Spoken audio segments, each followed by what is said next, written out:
Shalom, beloveds of the King.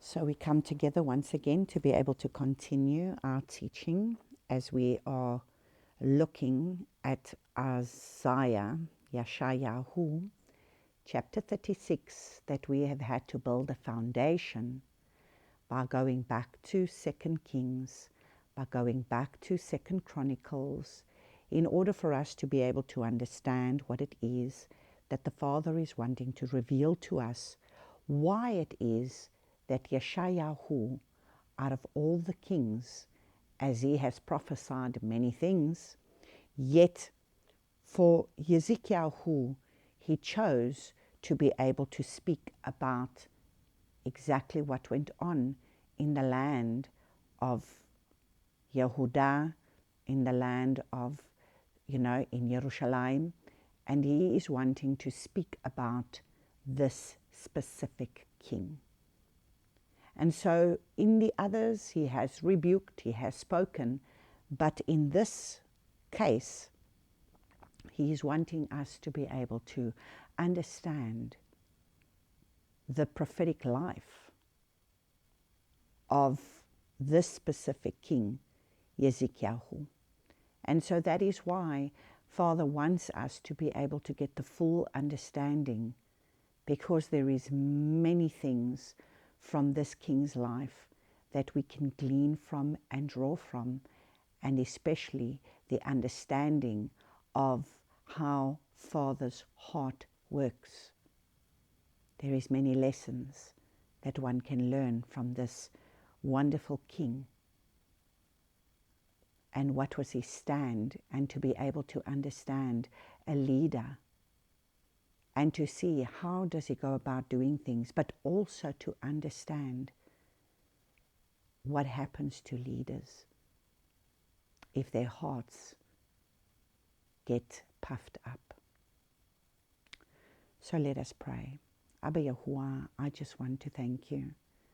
I thank you for the revelation and the teaching that you are doing in our lives, in taking us deeper, that truly you are leading us by the hand and taking us deeper, step by step, day by day, as we open our scriptures. You are truly taking us line upon line, command upon command, for us to understand that you have not just given us this Bible as a nice storybook, but you have given us your word, that is the rock that we need to stand on, because it is prophetic utterances, and it reveals who you are and what you have done, and that you are not going to be a man, that you're going to lie, and what you have said you will do. And the way you have worked in this word, you are the same yesterday, today, and forever. You do not change.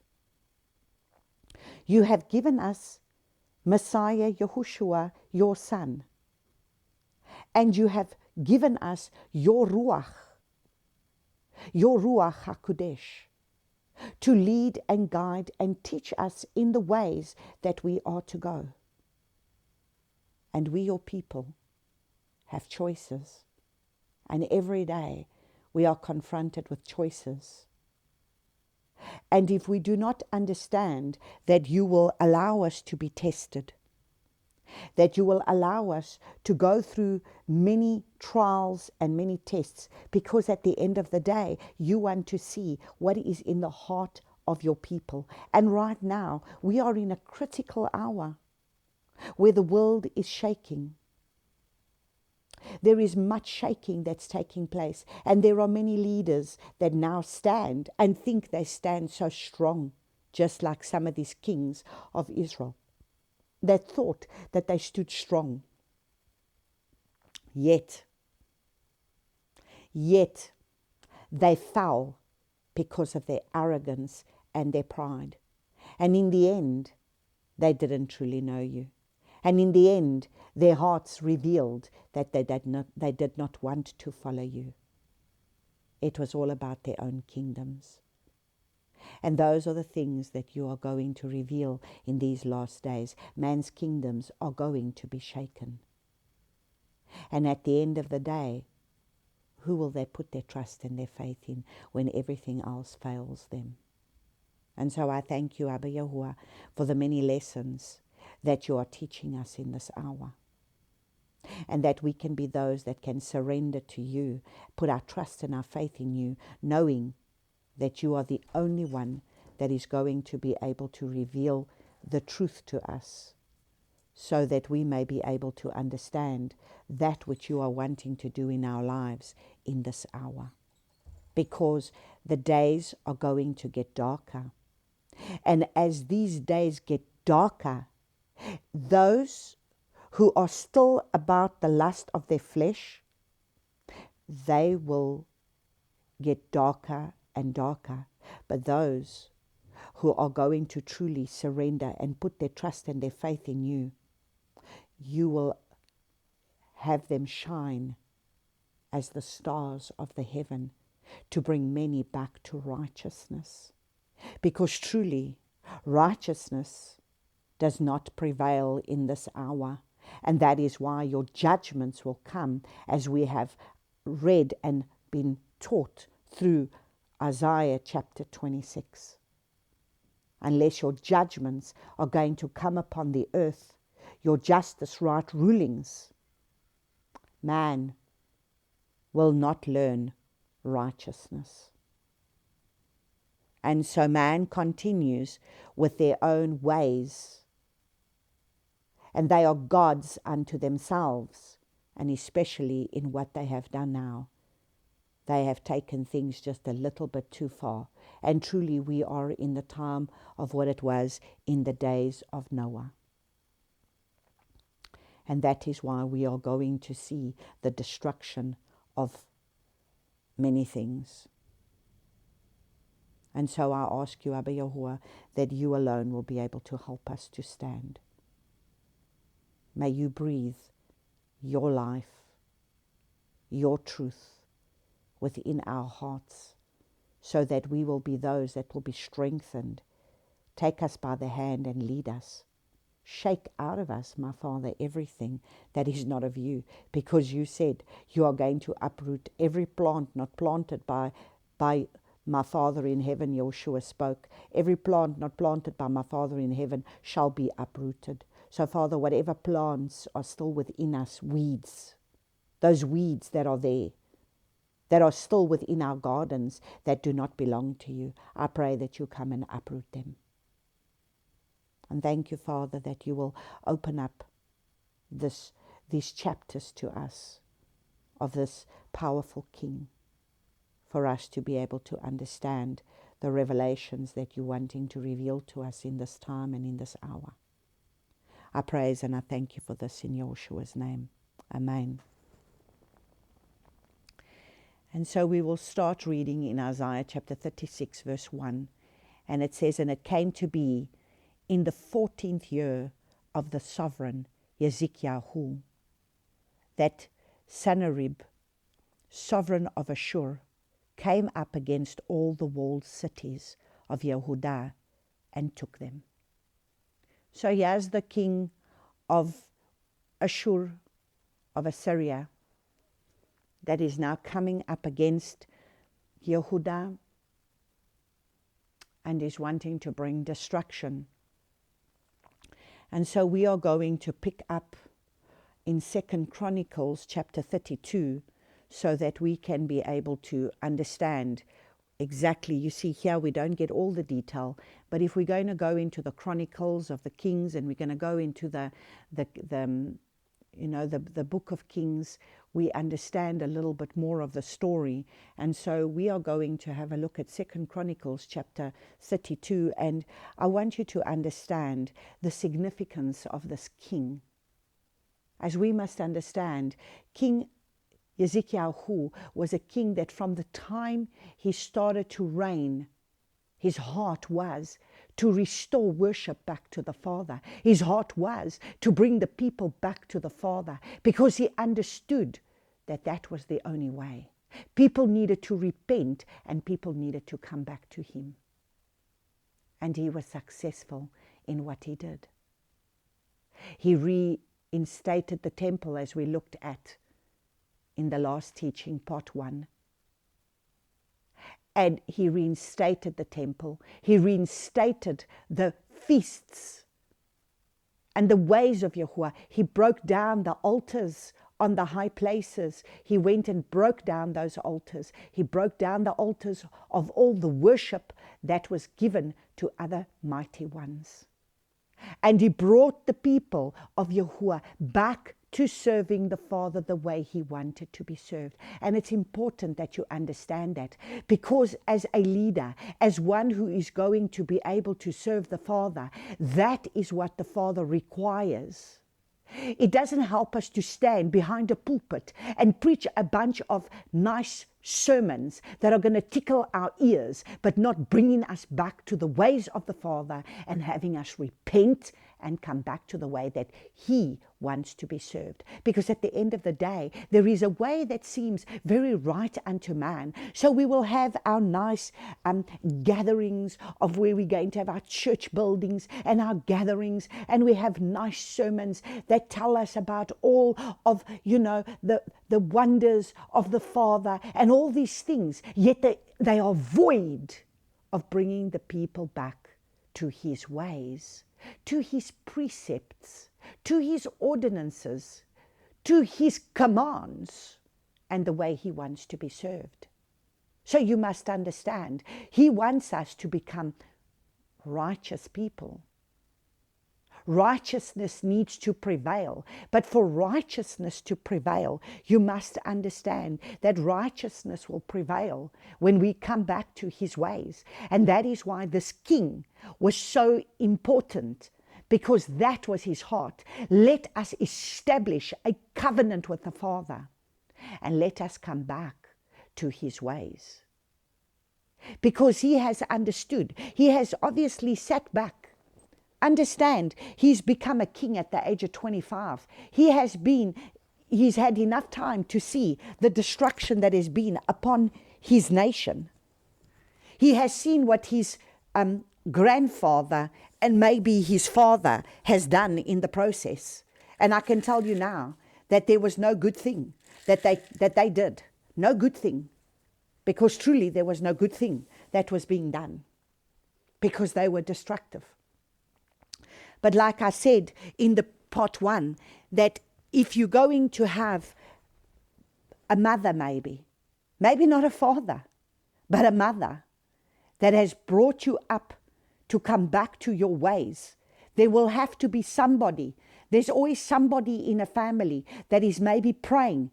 I want you to understand something. If you maybe are a grandmother, maybe your children might not be where they need to be. Maybe your children are not serving the Father the way that they should. But you must understand, the Father has still got a hope for that generation. And maybe the parents might not be where they are, but you can still get to the grandchildren.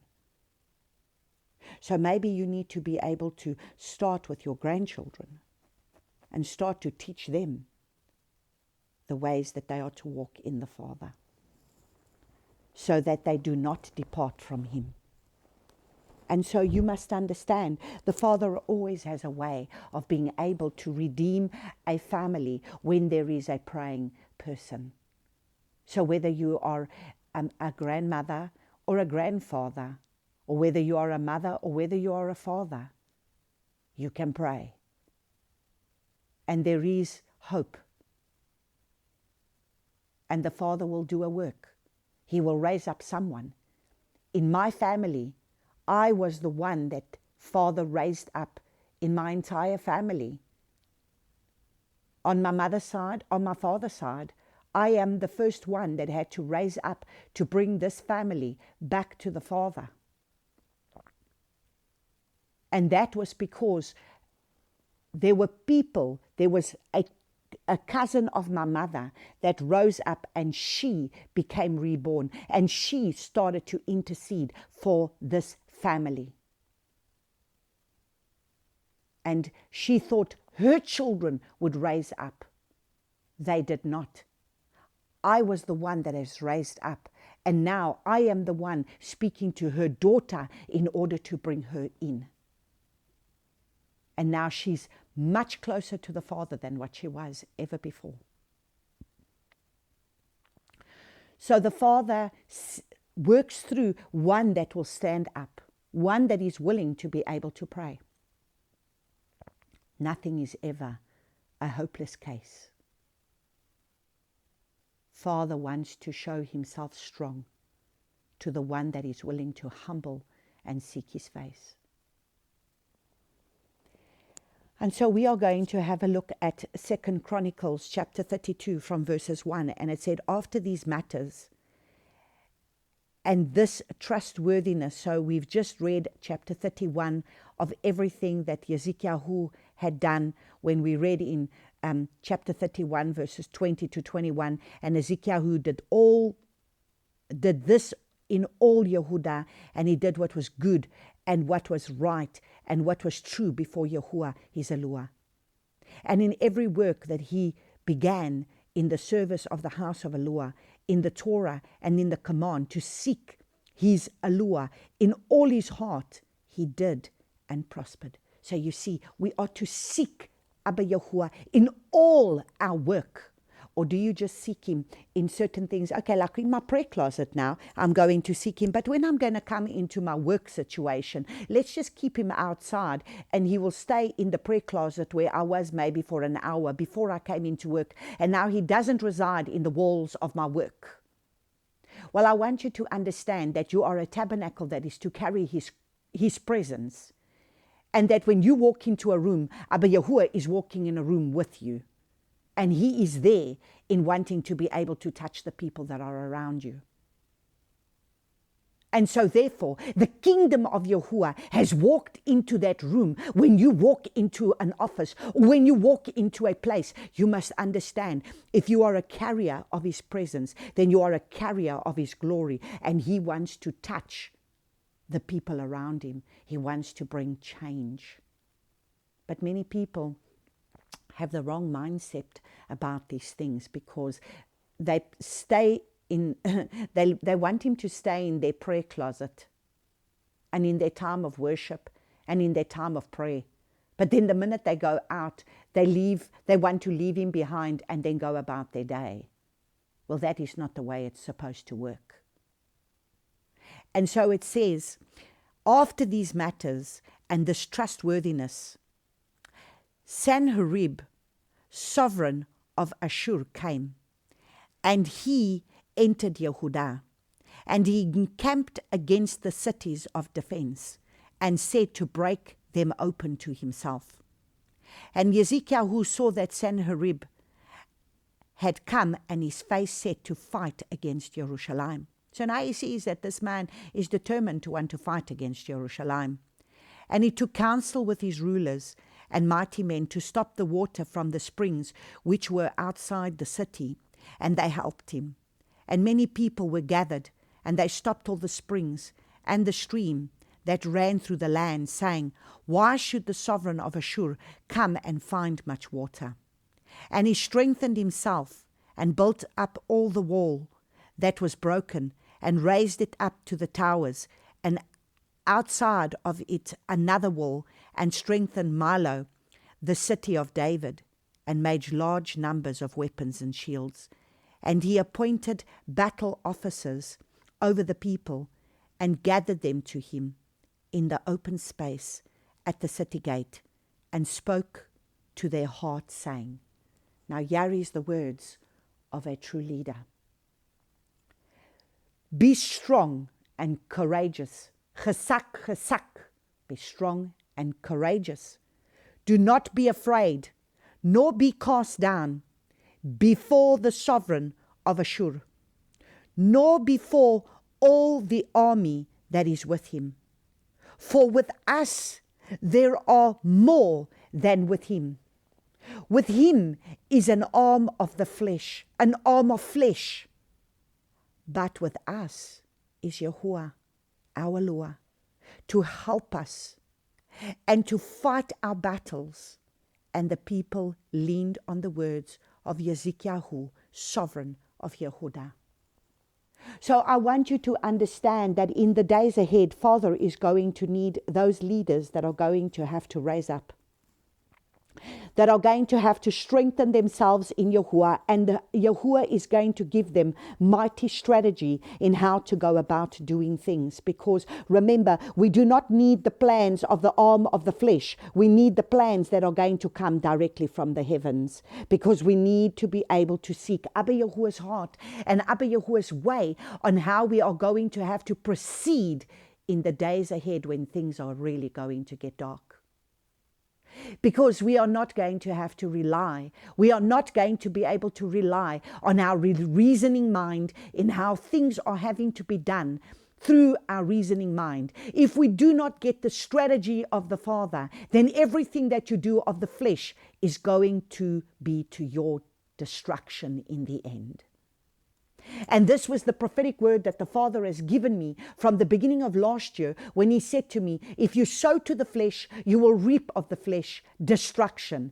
But if you sow to the Spirit and you are led by the Spirit of Yahuwah, then I am the one that goes before you, and I am the one that will fight your battles for you.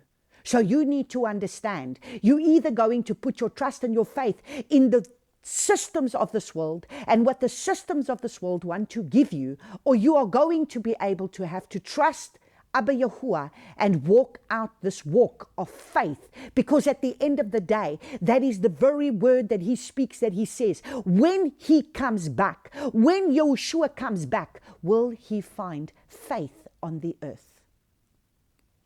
Now, beloveds of the King, faith is not faith in faith. Well, I have faith. Faith is having to walk out His word.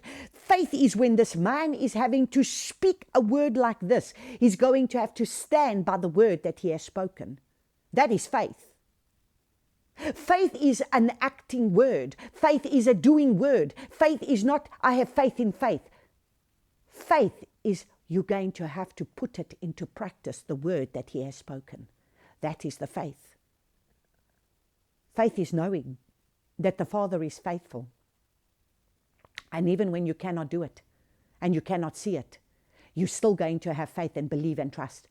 And if you need to perish, you will perish, but you will perish having faith and trust that no matter what, He's the one that is still sovereign and on His throne. And that is what we must understand. And so now we go back to Isaiah chapter 36, so that we can now read Isaiah 36.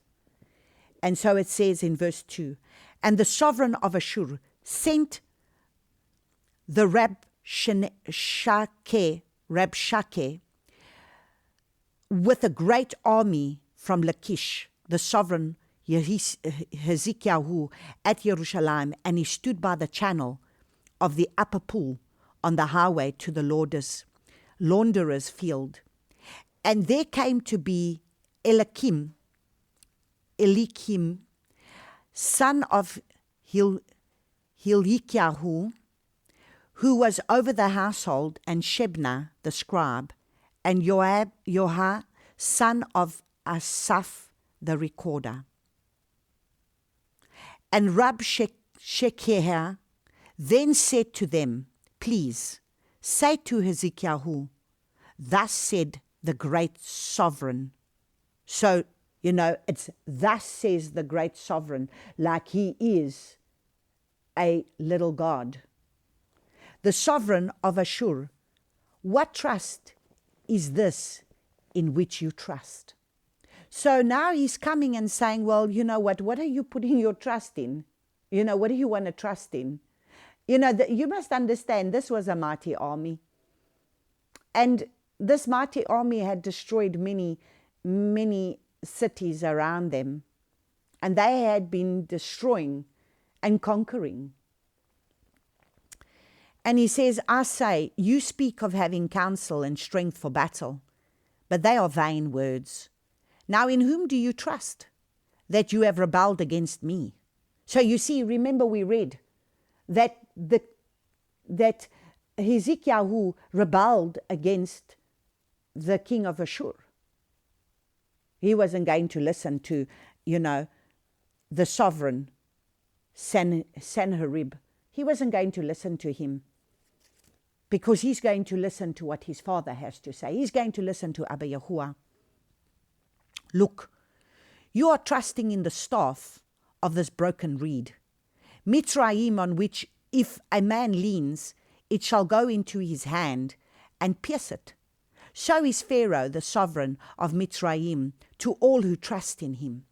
Now, I've gone and I've had a look at this entire story of Hezekiah in order to be able to see if there was at any time that he put his trust in the sovereign of Egypt, of Mitzrayim, and he did not.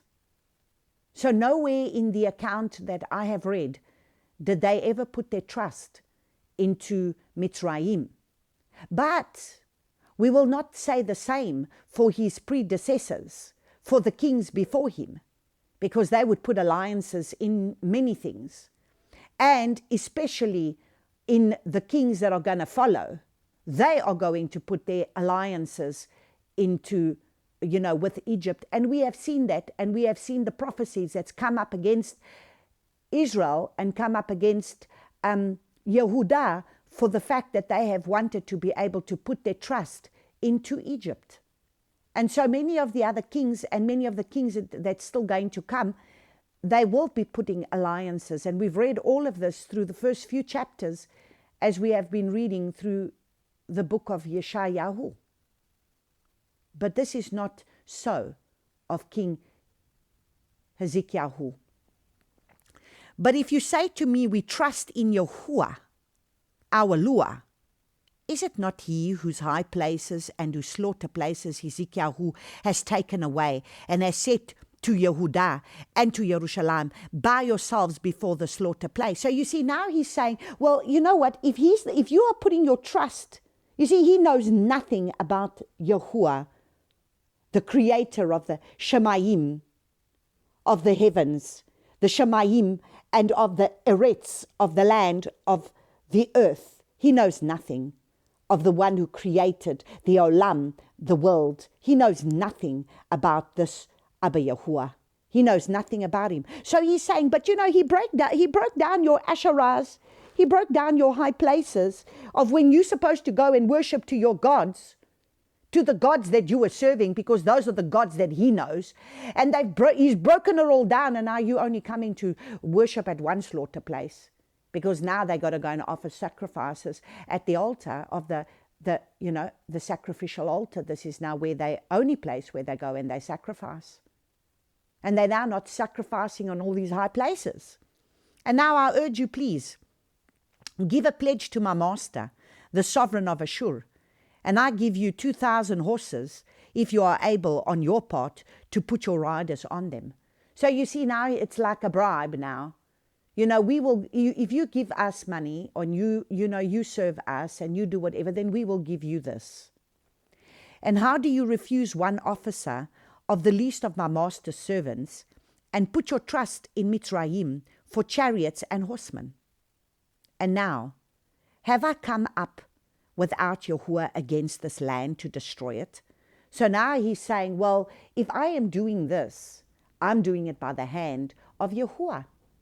Now you must understand that truly the Father is going to use Ashur.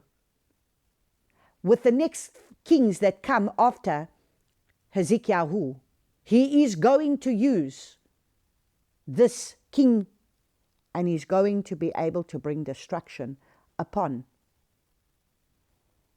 the land of Judah, upon going against. And we're going to hear about this in the next few chapters. He is going to be able to use them, but not in the time of Hezekiah. So all of this is arrogant talking. And he says, and how do you and now have I come up without Yahuwah against this land to destroy it? Yahuwah said to me, go up against this land and destroy it. Wow. Now he's saying that Yahuwah said to him that he's to come up against this land and to destroy it. And Eliakim, Shebna, and Yoha said to this Rabshakeh, Please speak to your servants in Aramaic, for we understand it, and do not speak to us in the language of Yehudah, in the hearing of the people who are on the wall. So now he is telling him, don't speak in our language, because we don't want to be able to feed negative reports to the people on the wall. Because he doesn't want them to hear the negative reports, because you know how people are. You see what you hear in your hearing gates, in your seeing gates. You lend your ears to the wrong message. And what happens if you're going to lend your ears to the wrong message? Then all of a sudden fear comes in. You see, why did so many people bow to this V thing? Why did so many people bow to this injection thing that came the way? Why did they bow to it? Because fear-mongering. All the reports, oh my goodness, did you see? We kept putting, oh, so many have died and so many infected, and then it created fear. Because they were feeding you through your eye gates and through your ear gates. And this was going into your heart gates and your mind gates. It's going into your heart, and then it's going to go into your mind. And then at the end of the day, this is why people then started to bow, like all these sheep that just started to be led astray. Because why? Fear-mongering. And you must understand, it's only going to get worse as we progress. And so you need to understand, who are you going to put your trust and your faith in? And so now he's saying, do not speak in Aramaic. Do not speak in our language. But Rabshakeh said, has my master sent me to your master and to you to speak these words, and not to the men who sit on the wall, to eat their own dung and drink their own urine with you? This man is rather arrogant. And Rabshakeh stood and called out with a loud voice in the language of Yehudah and said, hear the words of the great sovereign, the sovereign of Ashur. Thus said the sovereign, do not let Hezekiah deceive you, for he is unable to deliver you. Now, does this not sound like Hasatan? Oh my goodness, I have confronted this Hasatan himself when he has said to you, so where is your God now? Where is he? Oh, where is your father? Oh, I remember sitting at that airport in Israel when I had now not been able to enter in 2020, and hearing this devil speak to me and say, so where is your father now? Where is he? He's not there for you. And all of this has been your doing. And you didn't even hear him. And now look at what you've done. You've caused all of this out of your own doing.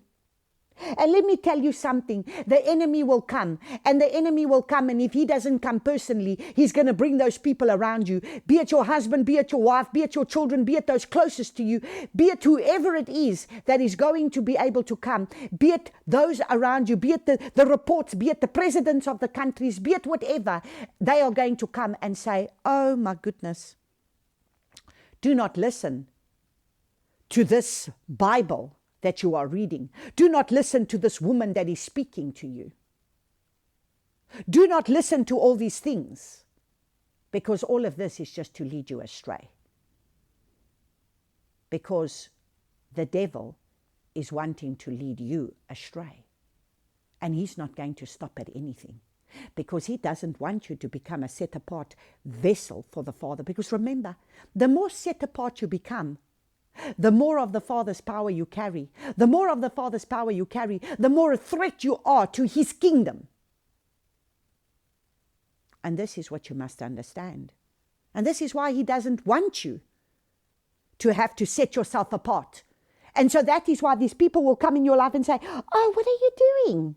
You know, just come in. Don't get into this law things. Why are you coming under the law? You need to have this freedom, of course. Because, you see, you're not going to be a glory carrier if you're going to continue in your evil way. Because only those who are truly set apart are going to be on a highway. And you need to be on a highway of holiness, set apartness. Because you must understand, all the devil needs to do is to get you to believe a lie. And if you believe a lie, he's already taken you from the path of set apartness. And the Father says, be holy as I am holy. Be set apart as I'm set apart. And so what is the enemy's plan?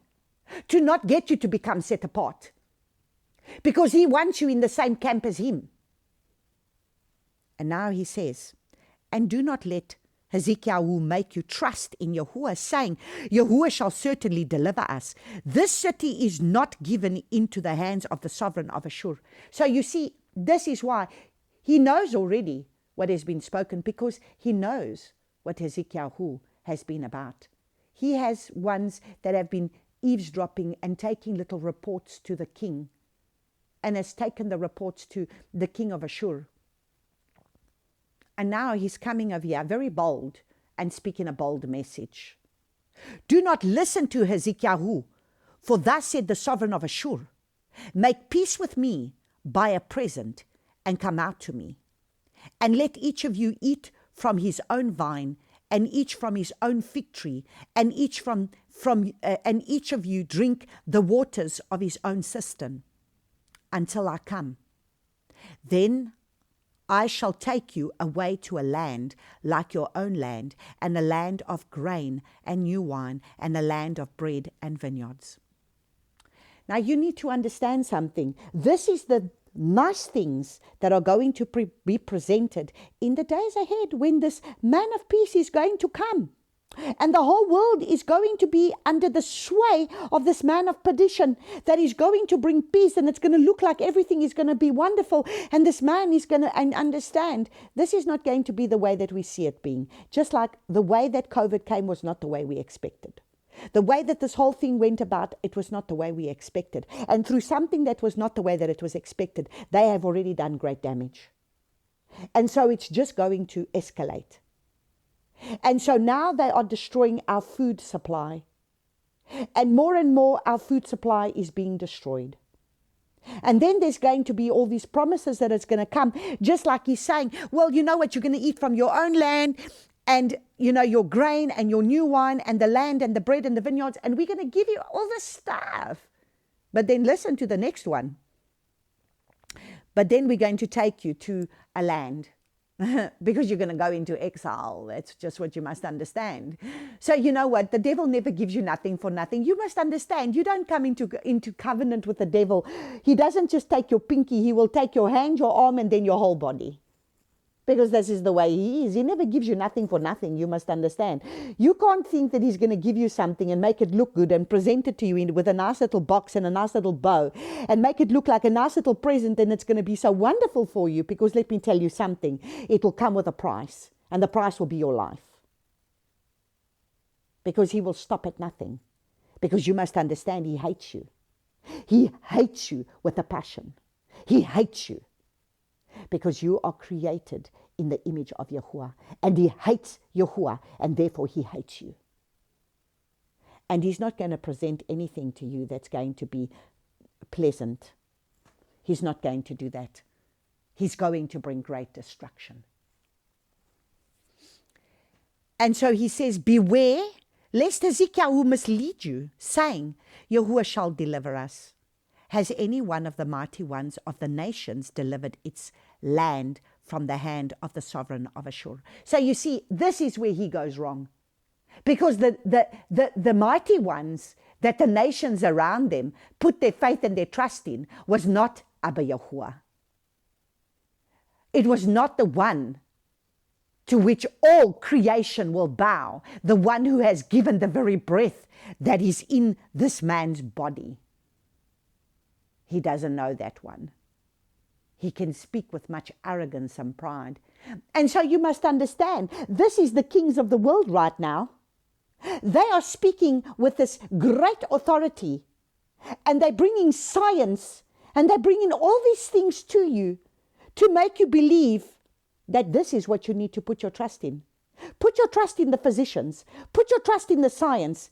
Put your trust in the economies. Put your trust in all these things that the world system has given you. All these other little mighty things, mighty gods that has been raised up in our lives, that we have been putting our trust and our faith in throughout generations and generations and centuries. Well, I'm here to say to you that it's all going to shake. And your trust and your faith is going to be tested in who you are going to bow to. That is what the test of time is going to be, because it's coming. It's on our doorstep already. And so now he continues, where are the mighty ones of Hamath and Arpad? Where are the mighty ones of Serwaim? Where are they delivered Shamron from my hand? So understand, he is now using specific cities, places of where these people were also turning to their mighty ones. And yet the king of Ashur destroyed them all. This was this mighty nation, this powerful army. But those mighty ones are not Yahuwah. They're not Yahuwah. They don't bear his name and they don't bear his image. They are little statues, little idols that they serve, little gods, little idols, they're little gods that they serve, that they bow to, that are made of man's hands, that don't speak and they don't hear. You see, those are the ones that these other nations have put their trust and their faith in, not in the one who is the great I am, not in the one that is Yud Hei Vav Hei, not in him, not in Yahuwah, the one who's above the heavens and who has authority over all things, the one who created the heavens and the earth. Who among all the mighty ones of these lands have delivered their land from my hand, that Yahuwah should deliver Jerusalem from my hand? But they were silent and answered him not a word. For the command of the sovereign was, do not answer him. So you see, praise Abba Yahuwah for people that will listen to a good leader. Praise Abba Yahuwah for people that will listen to truth. Because those that will listen to truth, their lives will be spared. But for those that are going to bow to the lies, they will be destroyed. So they did not answer a word.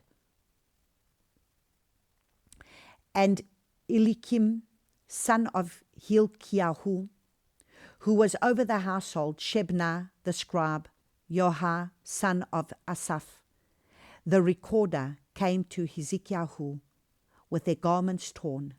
They reported to him the words of Rabshakeh. So they're already going into sackcloth and ash, because when you start to tear your clothes, you are going into a place of wanting to repent. And now they're going to come before the king.